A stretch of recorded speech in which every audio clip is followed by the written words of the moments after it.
Hello there, this is Kishore Subramanian from the Google Web Designer team, and today I'm going to talk to you about how to use GWD to create a multiple page interstitial ad. So let's get started here. I'm going to first create a new file. As you can see, there are under the Google Ads section, I'm going to select the interstitial. There's also ways to create the banner and the expandable. And in this particular demo, I'm going to pick the interstitial ad.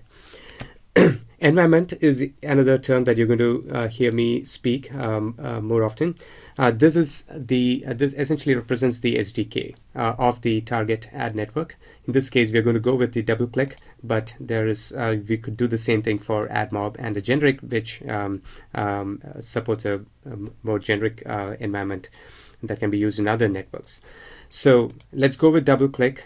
I'm going to select the dimensions of the interstitial ad. In this case, I'm going to change it to have a custom height and width, 600 pixel width and 300 pixels in height.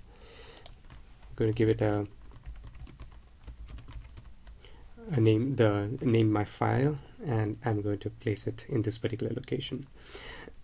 The animation mode is the mode of the timeline used in GWD. I'm going to go with the quick mode of the timeline. There's also the advanced mode, which allows you to do a lot more. All right, let's click OK and see. Okay, there we go. This is the main stage area of the GWD tool.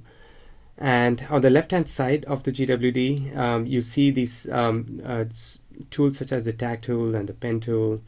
You could drag a rectangle canvas component and so on and so forth. The tag tool is used to draw any valid HTML element onto the stage. And some of the most commonly used ones, such as the div, image, or the video, are provided directly here. Moving to the right-hand side of the tool, you see the properties panel, properties inspector, which allows you to edit the properties of the currently selected component, or in this case, the page.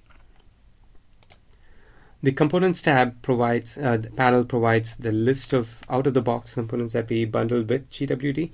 Things like the swipeable gallery, the different types of gallery, the map and video, YouTube, and so on.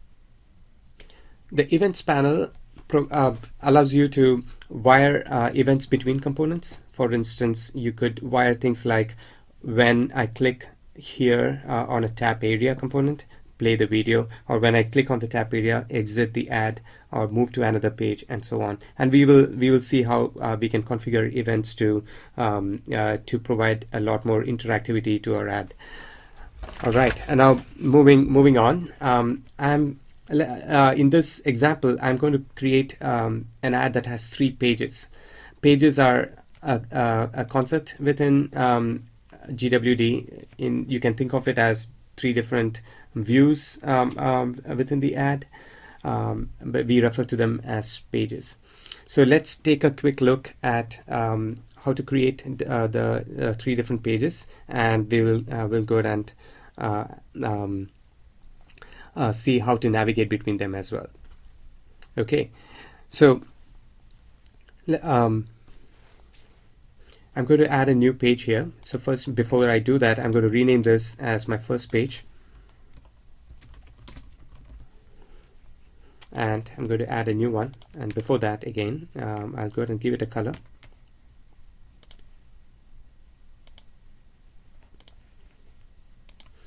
When I click on plus, it adds a new page and inherits most of the properties of the current page.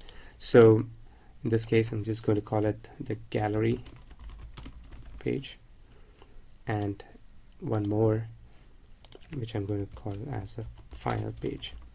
All right. Okay, let's go back to the first page. Let's quickly add a div and create a simple animation.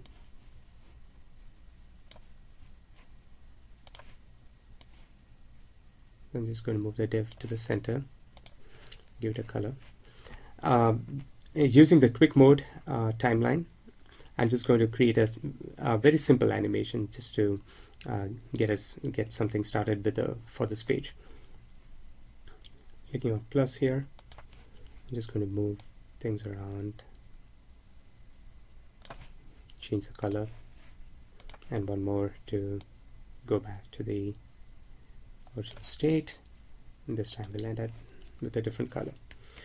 Let me quickly play this to make sure it works as we had thought, we had designed it.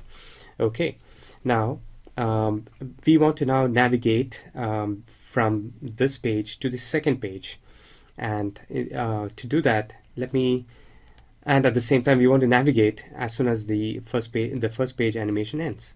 Now this is where the events panel comes in. So let's go ahead and click plus.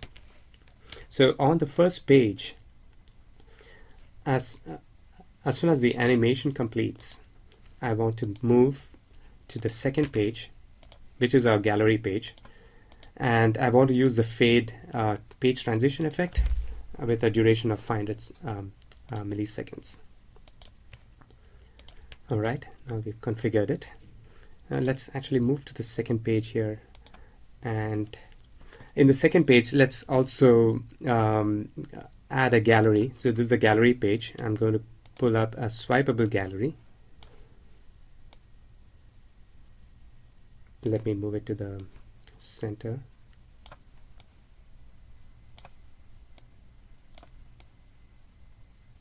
Okay, now I have some images that I want to add to this gallery. To do that, again, I scroll down and I see those images. I can enter the images directly, or I can use the tool here. So I'm going to drag files from my computer. I have some car images that I can use. I'm going to drag them to configure the images for my gallery.